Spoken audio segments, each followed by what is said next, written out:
Ma famille a supprimé ma fille de 7 ans de la vidéo de Noël familiale. Nous avons tous voté. Tu ne fais pas partie de la famille, a dit ma sœur. Ma fille a éclaté en sanglots. Je n'ai pas pleuré. J'ai fait ça. Le lendemain matin, leurs vies ont commencé à s'effilocher. La veille de Noël avait cette chaleur factice, celle que l'on obtient des sourires forcés et d'un four réglé trop fort. Le salon de mes parents sentait les bougies à la cannelle et la tension. Ma sœur, Rachel, menait la danse comme d'habitude. Elle avait appelé le projet de cette année notre héritage. Il y avait même un ruban rouge scotché sur la télévision parce que ce soir, c'était la première. Son mot, pas le mien.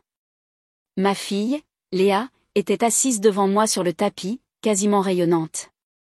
Elle parlait de cette vidéo depuis des semaines, disant à son institutrice, à ses amis, à quiconque voulait l'écouter qu'elle allait être dans un film de Noël.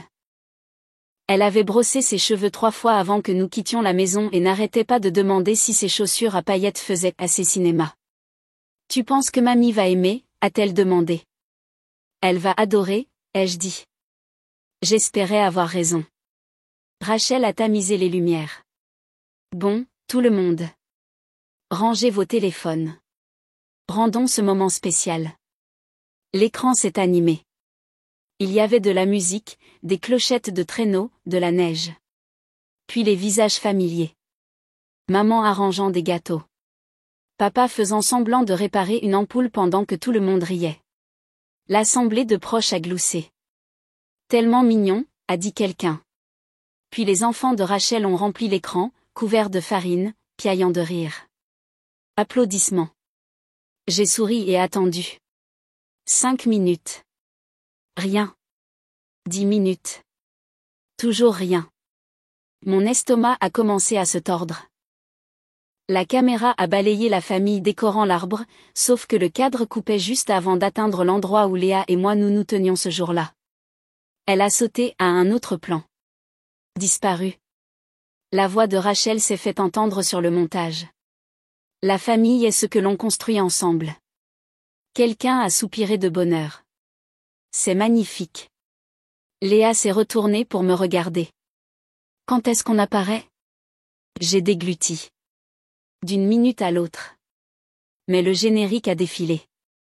Montage par Rachel. Encore des applaudissements. De vrais applaudissements. Léa a cligné des yeux. Maman, où sommes-nous ? La pièce est devenue très silencieuse pour moi. Même si tout le monde parlait, j'entendais mon cœur battre dans mes oreilles. Rachel serrait déjà maman dans ses bras, qui pleurait pour des raisons obscures. Papa a levé son verre. À la famille. Je me suis levée avant que ma bouche ne puisse dire quelque chose que je regretterais. Excusez-nous. Personne ne m'a arrêté. Dans le couloir, j'ai pris une longue inspiration. Derrière moi, les petits pas de Léa se sont hâtés pour me rattraper. On a fait quelque chose de mal, a-t-elle demandé. Non, ai-je dit, mais c'est sorti cassé. Tu n'as rien fait de mal. Elle s'est frotté les yeux. Peut-être qu'ils n'ont pas aimé mon apparence. Cette phrase a frappé comme une gifle. Je suis rentrée. Rachel resservait des boissons, toujours rayonnantes. Une petite question, ai-je dit. Ma voix était calme. Ça m'a fait peur moi-même. Nous n'étions pas dans la vidéo. Elle n'a même pas eu l'air coupable.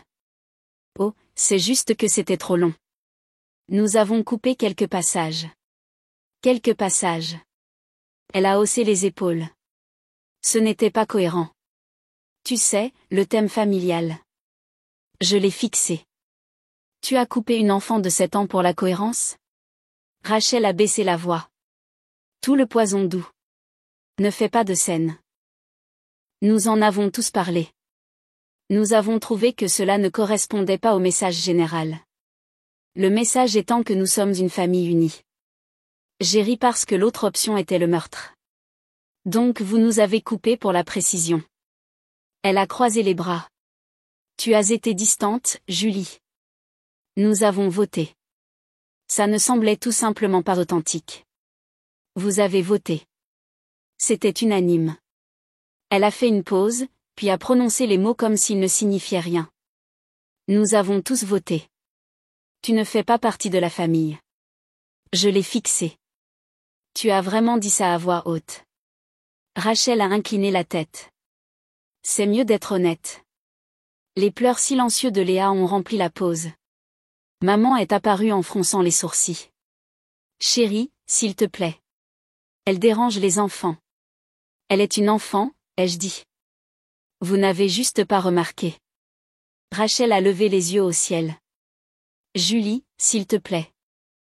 Ne gâchons pas Noël. J'ai ri. Vous l'avez déjà fait. J'ai pris la main de Léa, attrapé nos manteaux, et je suis sortie. Personne n'a suivi. Pas une seule personne. Dehors, le froid a frappé comme la vérité. Léa a enfoui son visage dans mon manteau. J'étais trop bête. Je peux être meilleure la prochaine fois. Ma gorge me faisait mal. Tu étais parfaite, ma chérie. Absolument parfaite. Elle a hoché la tête, mais sa lèvre a tremblé. Alors pourquoi ils m'ont enlevée? Parce qu'ils le pouvaient, ai-je pensé. Parce que c'était facile. Le ciel était de velours noir, le genre qui rend les lumières de Noël cruelles. De retour à la maison, elle est allée directement dans sa chambre. Je l'ai entendue parler doucement à son ours en peluche, récitant les mêmes répliques qu'elle avait répétées pour la vidéo. Joyeux Noël de notre famille à la vôtre. Je me suis assise sur le canapé et j'ai fixé les lumières clignotantes de l'arbre.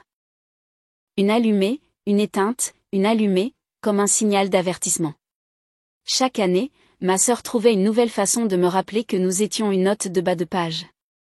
Cette année, elle l'a juste officialisé. Je voulais appeler quelqu'un, crier, exiger une explication, mais il n'y avait plus personne à appeler. Le téléphone est resté sombre sur la table basse. Après un moment, Léa est sortie en pyjama. Ses yeux étaient gonflés, mais elle a essayé de sourire. Peut-être que l'année prochaine nous pourrons faire notre propre vidéo, a-t-elle dit. J'ai hoché la tête. Peut-être que nous le ferons. Elle s'est glissée sur mes genoux, petite et chaude, sentant le shampoing et le chagrin. Maman.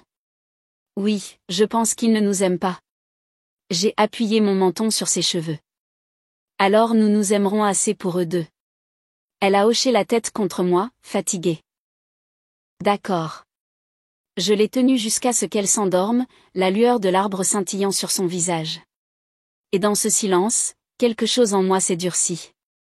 Pas de la colère, pas de la vengeance, juste de la certitude. Il pouvait nous couper autant qu'il voulait. Cette fois, nous nous assurerions que tout le monde le verrait. Les familles comme la mienne n'ont pas besoin de méchants. Elles ont juste besoin de silence. Et j'ai parfaitement rempli ce rôle. J'étais l'enfant du milieu. Rachel la leader, Lucas le préféré, moi le bruit de fond. Rachel dirigeait nos vies comme une entreprise. Chaque événement avait un thème, un horaire et un rapport après-action.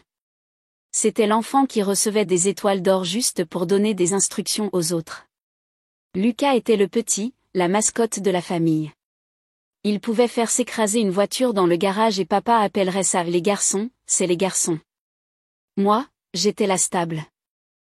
Fiable, invisible, le genre d'enfant que les professeurs oubliaient d'interroger. Maman avait l'habitude de se vanter, Julie est notre facile. Facile signifiant silencieuse. Facile signifiant oubliable. Quand j'étais adolescente, j'ai commencé à écrire des histoires. De petites scènes de films dans des carnets bon marché. Des familles qui se remarquaient les unes les autres. Des enfants qui étaient choisis en premier. Une fois, j'ai dit que je voulais étudier le cinéma. Rachel a ri comme si j'avais annoncé que je voulais rejoindre le cirque. Maman a dit, chérie, ce n'est pas une carrière. Tu es douée avec les ordinateurs, alors j'ai eu de bons ordinateurs. J'ai plié les histoires et je les ai rangées. Des années plus tard, j'ai rencontré un homme qui me regardait comme si je n'étais pas au milieu de quoi que ce soit. Il était charmant de cette façon rapide à parler et à faire trop de promesses qui ressemblent à de l'amour quand on n'a jamais été cru auparavant. Au moment où j'ai réalisé que j'étais enceinte, il était déjà parti. Quand j'ai dit à mes parents, ils ont réagi comme si j'avais mis le feu à la maison. Rachel a dit, eh bien, quelqu'un doit être la leçon familiale. Maman a pleuré, pas pour moi, pour sa réputation. Papa a juste regardé, déçu que je n'en ai même pas tiré une bague. Léa est née en bonne santé et bruyante, deux choses que ma famille ne savait pas gérer. Pour eux, la maternité monoparentale était quelque chose dont on chuchotait, pas quelque chose que l'on vivait à voix haute. Quand je l'amenais pour les vacances, maman la présentait comme la petite situation de Julie. Mais ensuite, Lucas a eu un bébé aussi. Une aventure occasionnelle, dont il se vantait autour d'une bière. Et d'une certaine manière, ça l'a rendu intéressant. Maman l'appelait charmant. Papa l'appelait sauvage. Rachel l'appelait chanceux. Apparemment, pour les hommes, la paternité accidentelle était adorable. Pour les femmes, c'était la preuve d'un mauvais jugement. Nous avions tous les trois des enfants à ce moment-là, mais seulement 2 d'entre nous avaient des photos encadrées sur la cheminée. Les enfants de Rachel étaient pratiquement une marque. Tenue assortie, sourire chorégraphié, une aile entière de la maison de mes parents consacrée à leurs projets artistiques. La fille de Lucas était la suivante. Visite le week-end, sa propre chaussette de Noël, sa photo sur la carte de Noël familiale. Maman a même acheté un cadeau à l'ex de Lucas l'année dernière. Elle fait partie de la famille maintenant, avait-elle dit. J'ai regardé l'étiquette au nom de Léa sur la pile de cadeaux. Encore mal orthographiée. Pourtant, je continuais à venir. Je me disais que c'était important que Léa connaisse ses cousins. Les enfants de Rachel l'adoraient. Ils ne savaient pas qu'ils étaient censés la voir comme inférieure. Alors, quand Rachel a eu l'idée de la vidéo de Noël familiale, j'ai dit oui. C'était comme une trêve, peut-être même un nouveau départ. Elle a embauché un caméraman, Enzo. Calme, poli, le type qui semblait s'excuser d'occuper de l'espace. Il a passé le mois à filmer tout le monde. Les enfants de Rachel faisant des gâteaux, la fille de Lucas faisant de la luge avec papy, même l'ex de Lucas riant en arrière-plan en distribuant du chocolat chaud. J'ai demandé, avez-vous besoin de nous pour autre chose? Rachel a souri. Nous verrons comment tout cela s'assemble. Je n'avais pas réalisé que s'assembler signifiait couper. J'ai essayé de ne pas remarquer le schéma, mais c'était impossible de le rater. Rachel avait les feux de la rampe. Lucas avait l'indulgence. J'avais des rappels d'être reconnaissante d'être autorisée dans la pièce. Quand maman parlait de Lucas, elle disait, il est si bon avec sa fille. Traduction, il est venu 2 fois ce mois-ci. Quand elle parlait de moi, elle disait, Julie fait de son mieux. Traduction, nous sommes embarrassés, mais au moins elle paie ses factures. Pourtant, je croyais aux secondes chances pour le bien de Léa, pas le mien. Quand Rachel a demandé si nous viendrions pour la projection finale, Léa a poussé un cri si fort que le chien des voisins a aboyé. Elle a préparé sa robe des jours à l'avance, a répété ses répliques pour l'interview qu'Enzo avait filmée. Elle a dit, cela va montrer à tout le monde que nous sommes une vraie famille. Je n'ai pas eu le cœur de lui dire la vérité. Nous l'étions déjà. Mais cela ne comptait pas sans l'approbation de Rachel. Avec le recul, je vois à quel point c'était évident. Les sourires polis, les appels manqués, la façon dont la fille de Lucas avait son propre solo dans le chant de Noël en groupe, tandis que la partie de Léa était mystérieusement perdue au montage. Rachel a toujours dit qu'elle voulait une famille qui ait l'air parfaite. Elle l'a finalement obtenue en supprimant les parties qui prouvaient que ce n'était pas le cas. J'ai passé toute ma vie à essayer d'appartenir à une famille qui éditait les gens en temps réel. Ce Noël-là, je n'avais juste pas réalisé que la coupe finale arrivait. La nuit où nous sommes rentrés de Noël, je me suis assise à la table de la cuisine et j'ai ouvert mon application bancaire. 5 tapotements plus tard, tous les virements automatiques intitulés « Fonds familiaux » ou « Budget de vacances » de Rachel avaient disparu. Pas d'avertissement, pas d'explication. Supprimer. Supprimer. Supprimer. S'ils voulaient que je parte, je leur donnerais la version propre. J'ai fixé l'écran longtemps après, attendant de me sentir coupable. Je ne l'ai pas fait. Léa n'a pas beaucoup parlé cette semaine-là. Elle avait cessé de pleurer, ce qui, d'une certaine manière, faisait encore plus mal. Elle a juste erré dans l'appartement, fredonnant des chansons de Noël à voix basse, comme si elle essayait de se souvenir de ce que c'était avant. Je l'ai trouvée assise près de la fenêtre, les genoux ramenés à la poitrine. Ma chérie, ai-je dit doucement. Tu veux dessiner quelque chose? Elle a secoué la tête. Personne ne veut le voir. C'est à ce moment-là que quelque chose s'est brisé en moi. Le genre de rupture silencieuse qui ne fait pas de bruit. Elle réarrange juste tout. J'ai pris mon téléphone et j'ai fait défiler mes contacts jusqu'à ce que je trouve Enzo vidéo. Il a répondu à la deuxième sonnerie. Julie, c'est moi, ai-je dit. Tu as fait d'autres projets, n'est-ce pas? Pas seulement des vidéos familiales. Une pause. Oui, je fais des courts-métrages parfois. Pourquoi? J'en veux un, ai-je dit. Pour ma fille. Il a eu l'air prudent. Quel genre de film? Un qui lui donne l'impression d'être importante. Il a hésité. D'accord, je pourrais écrire quelque chose de petit. Peut-être un court-métrage de 4 minutes. Elle est la star. Nous pouvons engager quelques acteurs locaux, faire en sorte que ça ait l'air bien, mais ce n'est pas bon marché. Combien? 6 000 €. Je n'ai pas tressailli. C'est fait. Il est redevenu silencieux. Vous êtes sûr? Je viens de retirer mes fonds d'une famille qui a effacé mon enfant de l'existence, ai-je dit. J'ai l'argent, il a expiré. D'accord, donnez-moi une semaine pour le planifier. Non, ai-je dit, faites-le vite. Elle oublie comment sourire. Le lendemain matin, j'ai dit à Léa que l'homme qui avait filmé la vidéo de Noël avait appelé parce qu'il ne pouvait pas arrêter de penser à elle. Il veut que tu sois dans son nouveau film, ai-je dit. Sa tête a relevé d'un coup. Vraiment? Moi? Vraiment? Tu commences les répétitions ce week-end. Elle a sauté du canapé et a couru en rond dans le salon. Je dois m'entraîner. De quoi s'agit-il? D'une petite fille qui trouve sa voix, ai-je dit. Je ne lui ai pas dit que je l'achetais. Enzo m'a envoyé un court plan cette nuit-là. Une histoire douce sur une enfant qui sauve Noël dans sa petite ville. Il a dit que ce n'était pas sur le passé, pas directement, mais que cela la montrerait courageuse. C'est tout ce que je veux. Je lui ai dit, rends-la courageuse à nouveau. Il a demandé si je voulais changer quelque chose. J'ai dit, non, mais j'ai ajouté une ligne à la fin. Certaines lumières ne peuvent pas être éteintes. Il a dit, c'est parfait. Le tournage a commencé ce week-end dans un auditorium scolaire emprunté. Léa portait sa robe rouge, celle de la vidéo familiale. Quand je l'ai vue sur le plateau, souriant sous les lumières, ça m'a frappé. Je n'avais pas vu ce visage depuis la veille de Noël. Enzo a amené une petite équipe, 2 étudiants avec des caméras et quelques acteurs locaux qui ont accepté de travailler gratuitement. Ce n'était pas glamour, mais c'était réel.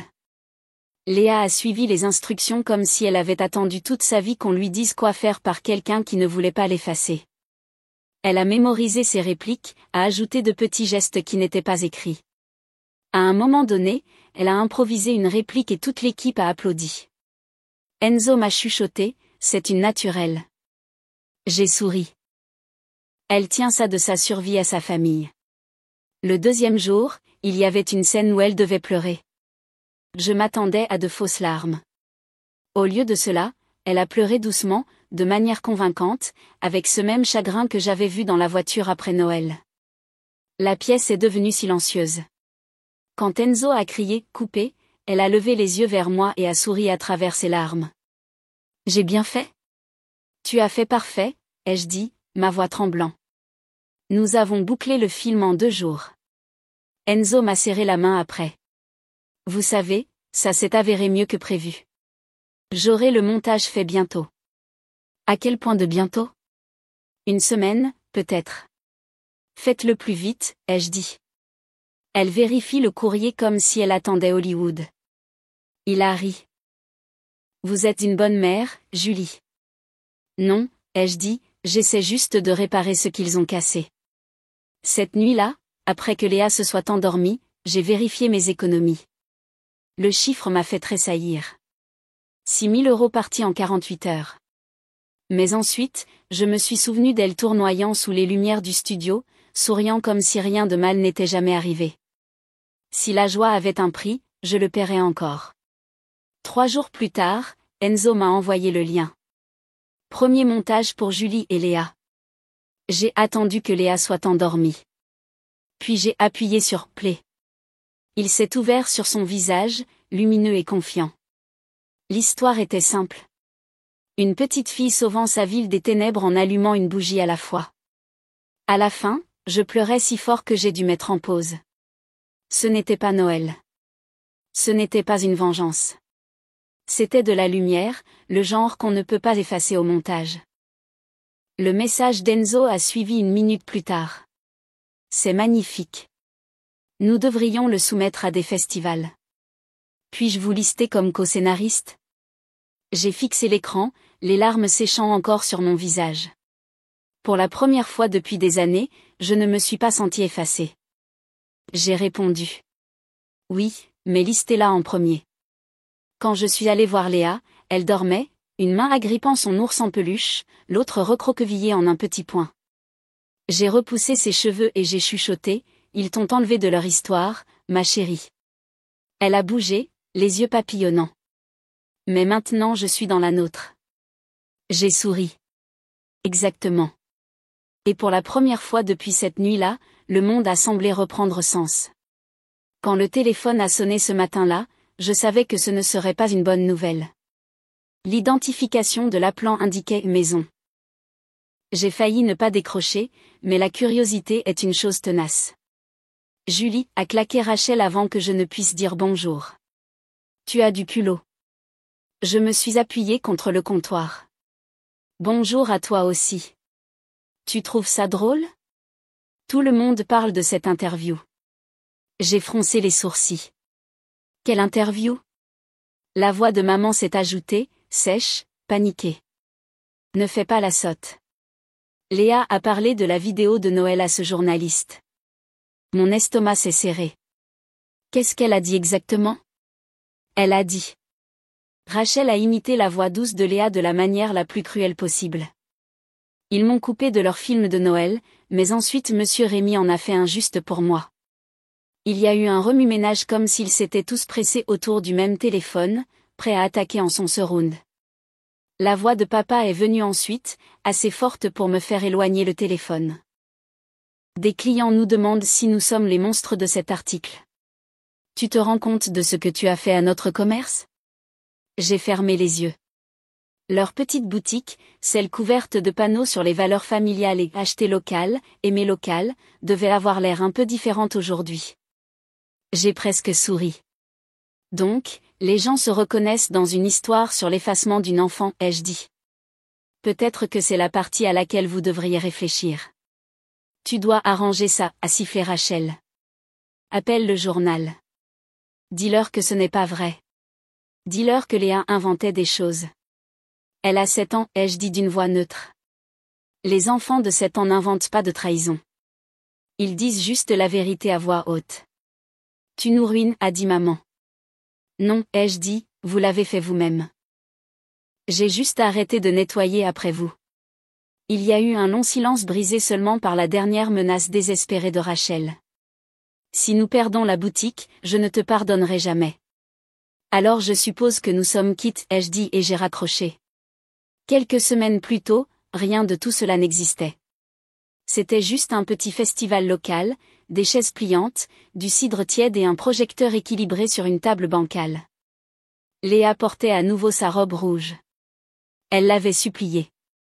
C'est ma robe porte-bonheur, maman.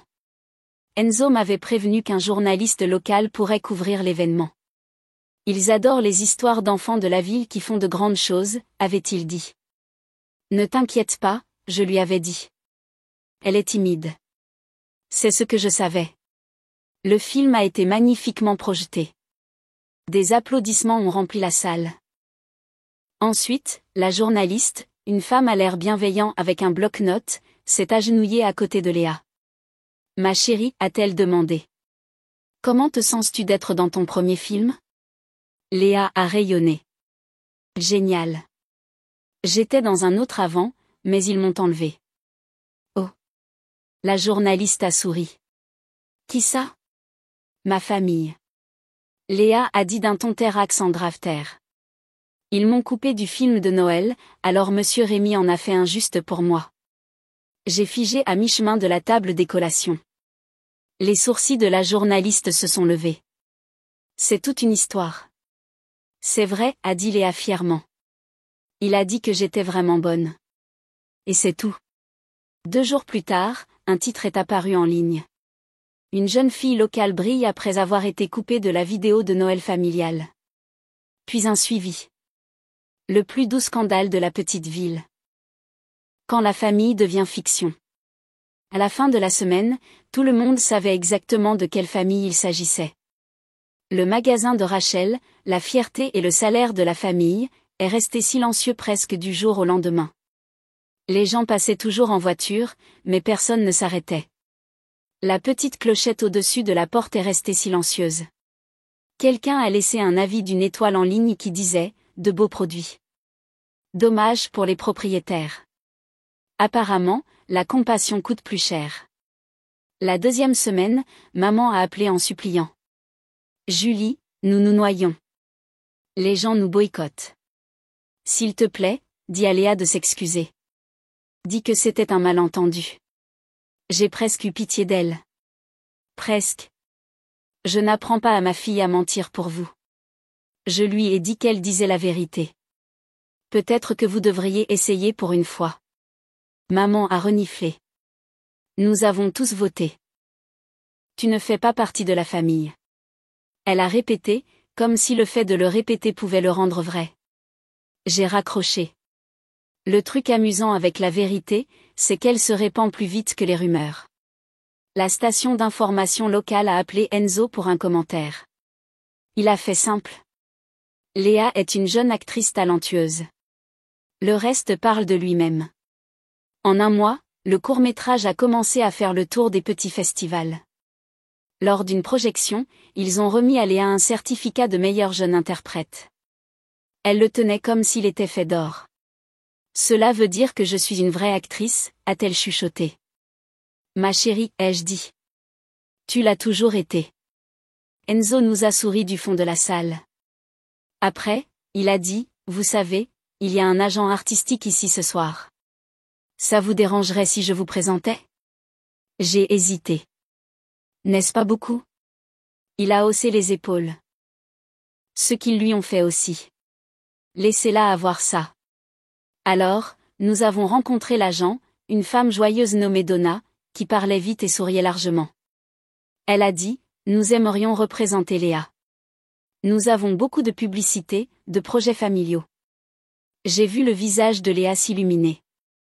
Pour une fois, je n'ai pas trop réfléchi. J'ai signé les papiers. Au printemps, la boutique de Rachel avait fermé. La vitrine était vide, à l'exception d'une pancarte à louer délavée. Quelqu'un avait tagué « Couper la cruauté » sur le mur latéral. Maman et papa ont vendu le bâtiment pour couvrir leurs dettes. Lucas a déménagé 2 villes plus loin pour échapper au drame. Et moi? Je dormais mieux. Je recevais toujours le message de colère occasionnel. J'espère que tu es heureuse. Je ne l'étais pas parce qu'il souffrait, mais parce que Léa ne souffrait plus. Un soir, après son premier petit tournage commercial, une publicité pour une boulangerie locale, elle est rentrée à la maison en souriant, du glaçage encore sur sa manche. Maman, a-t-elle dit, devine ce que le réalisateur m'a dit. Quoi? Il a dit, tu es une naturelle. J'ai souri. Il a raison. Elle a fait une pause. Tu penses que mamie et Tati Rachel savent que je suis à la télé maintenant?